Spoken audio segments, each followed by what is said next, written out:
Are they really the Boehner bunglers? Or do Republicans know exactly what they're doing? Joining me now, former Vermont Governor and DNC Chairman Howard Dean and the National Review's Robert Coster, both are CNBC contributors.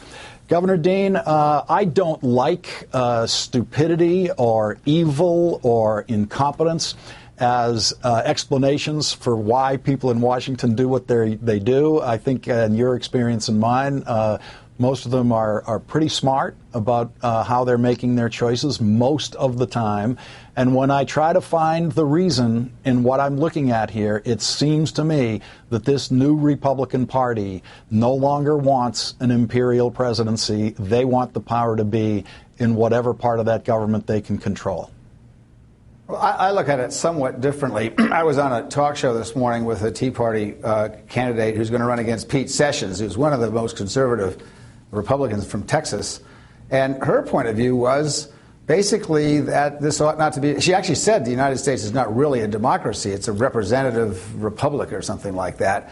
I actually think the Tea Party fundamentally doesn't believe in democracy unless they're in charge of it, which is a little different than saying they just want to weaken the presidency. So I think they're in terrible trouble. I saw a poll on the way in here, which is unbelievable. Obama's underwater by -6 in terms of his favorable unfavorables.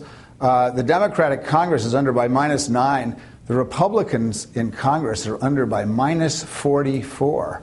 And there's a fairly good chance, which nobody would have said 6 months ago, that we're going to have a Democratic control of the House, the Senate, and the presidency after 2014. But so, no, you couldn't want to do this on purpose. I'm sure there's some people who agree with that, and the Tea Party probably does, but I doubt that John Boehner does. Robert Coster, you have great